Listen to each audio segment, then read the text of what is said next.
नमस्कार, India news देख रहे हैं आप। मैं गरिमा श्रीवास्तव आपके साथ। दिल्ली के जंतर मंतर पर पहलवानों का प्रदर्शन लगातार जारी है। अब पहलवानों ने 23 मई को धरने का एक महीने पूरे होने पर इंडिया गेट पर कैंडल मार्च निकालने का ऐलान किया। साक्षी मलिक जंतर मंतर पर प्रदर्शन कर रहे पहलवानों के प्रतिनिधि के रूप में महम की 24वीं चबूतरे पर हो रही खाप पंचायत में पहुंची। इस दौरान उन्होंने कहा कि इस विरोध को आज 29 दिन हो चुके हैं, लेकिन कोई सुनवाई नहीं हुई। प्रदर्शन दिन ब दिन बढ़ता जा रहा है। पहलवान अपनी मांग पर अड़े हुए हैं। वो हर हाल में ब्रिजभूषण शरण सिंह की गिरफ्तारी चाहते हैं। इन सबके बीच जंतर मंतर पर धरना प्रदर्शन कर रही महिला पहलवान विनेश फोगाट ने बड़ी ही अहम बात कही है।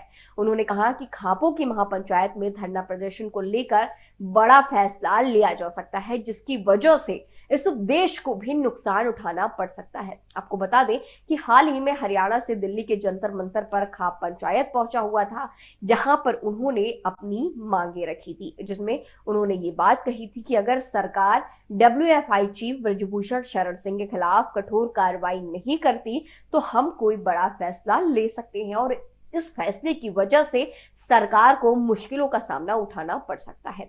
जंतर मंतर पर पहुंचे कहा पंचायतों ने सरकार को अल्टीमेटम देते हुए कहा था कि अगर सरकार आने वाले 21 मई तक कोई भी कार्रवाई ब्रिजभूषण शरण सिंह पर नहीं करती है तो हम एक बार फिर दिल्ली का रुख करेंगे और इस बार केंद्र सरकार को इसकी बड़ी कीमत चुकानी पड़ेगी। वहीं अब खाप पंचायतों की तरफ से सरकार को दिया गया समय यानी कि अल्टीमेटम अब खत्म होने वाला है, खत्म हो चुका है, जिसको देखते हुए आज हरियाणा में इसकी बड़ी बैठक हो रही है, जिसमें कोई बड़ा निर्णय लिया जा सकता है।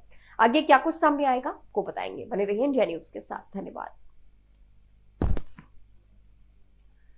नमस्कार, इंडिया न्यूज देख रहे हैं आप। मैं गरिमा श्रीवास्तव आपके साथ। पाकिस्तान में इन दिनों आगजनी का माहौल है। पहले खाने पीने की किल्लत के कारण लोग जूझ रहे थे और अब माहौल खराब होने की वजह पूर्व प्रधानमंत्री इमरान खान है। आज बात इमरान खान की नहीं बल्कि पाकिस्तान के आतंक की करने वाले हैं। आतंकियों को पालने पोषने वाला पाकिस्तान आज खुद ही आतंक के सबसे ज्यादा पीड़ित देशों में से एक है। वहां आए रोज कहीं ना कहीं आतंकी हमलों की खबर आती रहती है।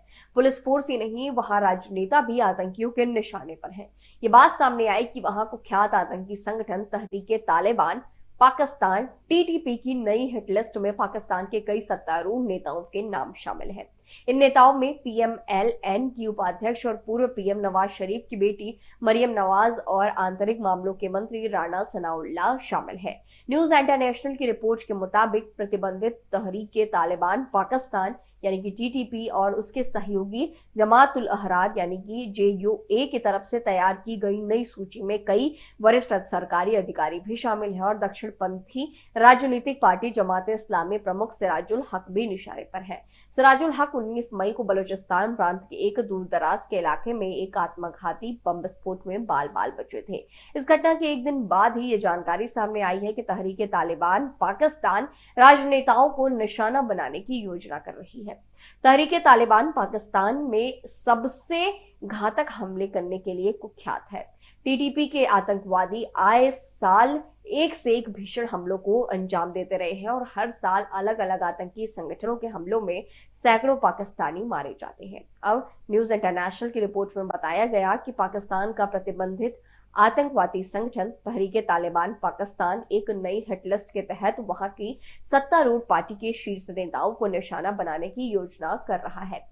इसी साल जनवरी के महीने में पेशावर में एक मस्जिद में बड़ा आत्मघाती हमला हुआ था, जिसमें सैकड़ों लोगों की जाने गई थी। मरने वालों में ज्यादातर पुलिसकर्मी थे। खैर, फैसला के हालात इस वक्त जैसे हैं वो बद से बदतर है। जो हालात इस वक्त पाकिस्तान के नजर आ रहे हैं वो बहुत ही खराब है।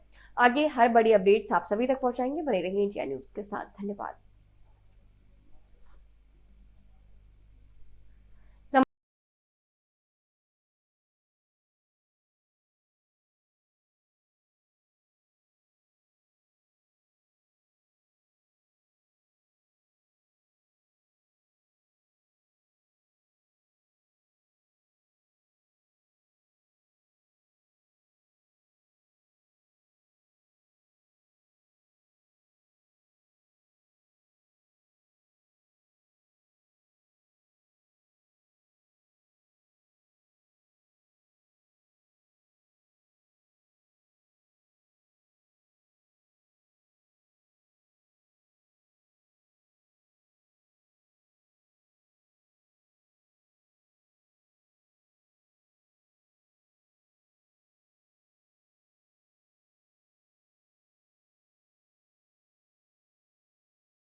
नमस्कार, इंडिया न्यूज देख रहे हैं आप। मैं गरिमा श्रीवास्तव आपके साथ। देश के प्रधानमंत्री हमेशा कुर्ता पैजामा और जैकेट पहनते हैं। उनके इस परिधान की चर्चा अक्सर कर होती ही रहती है। पीएम के ड्रेस कोड न सिर्फ भारत में बल्कि विदेशों में भी पसंद किया जाता है। अब एक बार फिर से पीएम मोदी का जैकेट चर्चाओं में है। वजह क्या है, चलिए आपको विस्तार से समझाते हैं। प्रधानमंत्री नरेंद्र मोदी 6 दिनों के विदेश दौरे पर है। इस दौरे की शुरुआत उन्होंने जापान के हिरोशिमा से की। यहाँ उन्होंने G7 सम्मेलन में हिस्सा लिया। जापान के पीएम फुमियो किशिदा ने भारत को अतिथि देश के रूप में G7 में शामिल होने का आमंत्रण दिया था। पीएम मोदी शुक्रवार को हिरोशिमा पहुंचे और कई वैश्विक नेताओं से मुलाकात की। इस दौरान पीएम मोदी दुनिया को पर्यावरण का संदेश देते हुए भी नजर आए। दरअसल पीएम मोदी ने G7 समिट में जो जैकेट पहनी थी वो रिसाइकल मटेरियल से बनी हुई थी। इस जैकेट को पहनकर उन्होंने दुनिया को पर्यावरण का संदेश दिया। ये जैकेट खास थी क्योंकि वो रिसाइकल्ड और चीजों से बनी हुई थी। इस जैकेट को बनाने के लिए प्लास्टिक की बोतलों का इस्तेमाल किया गया था। उन्हें इकट्ठा करके क्रश किया गया और फिर उन्हें मेल्ट किया गया। इसके बाद कलर मिलाकर सूत का उत्पादन किया गया। इस तरह पुराने इस्तेमाल की गई प्लास्टिक की बोतलों से पीएम मोदी की जैकेट बनाई गई। इसके लिए पीएम मोदी ने दुनिया को सस्टेनेबिलिटी का संदेश दिया। इसके अलावा G7 शिखर सम्मेलन नेतरक्वाड शिखर सम्मेलन में पीएम मोदी ने क्लाइमेट चेंज पर अंतर सरकारी पैनल पर जोर दिया, जो ये बताता है कि सभी क्षेत्रों में तेजी से और दूरगामी बदलाव की जरूरत है। वहीं दूसरी ओर G7 सम्मेलन में हिस्सा लेने पहुंचे पीएम मोदी की जमकर तारीफ भी हुई। हिरोशिमा की यात्रा के दौरान दुनिया भर में उनकी लोकप्रियता का नजारा भी साफ नजर आया। अमेरिकी राष्ट्रपति जो बाइडेन से लेकर ब्रिटेन के प्रधानमंत्री ऋषि सुनक तक हर कोई उनकी तारीफ करता हुआ नजर आया। जो बाइडेन तो उनका ऑटोग्राफ तक मांगते हुए नजर आए। उन्होंने बताया कि अमेरिका में पीएम मोदी की काफी चर्चा है, ऐसे में उन्हें पीएम मोदी का ऑटोग्राफ मांगना चाहिए। इससे पहले एक बैठक के दौरान वो खुद आगे आकर पीएम मोदी से मिले और उन्हें गले लगाया था। पीएम मोदी वैश्विक नेताओं ने मुलाकात के दौरान कई मुद्दों पर चर्चा की। यूक्रेन के राष्ट्रपति व्लादिमीर जेलेंस्की की पीएम मोदी से भी चर्चा हुई। इस दौरान उन्होंने यूक्रेन की हर संभव मदद करने की बात कही। हिरोशिमा की यात्रा के दौरान पीएम मोदी ने महात्मा गांधी की प्रतिमा का अनावरण भी किया। इस दौरान पीएम मोदी ने कहा कि गांधी की प्रतिमा से अहिंसा के विचारों को बढ़ावा मिलेगा।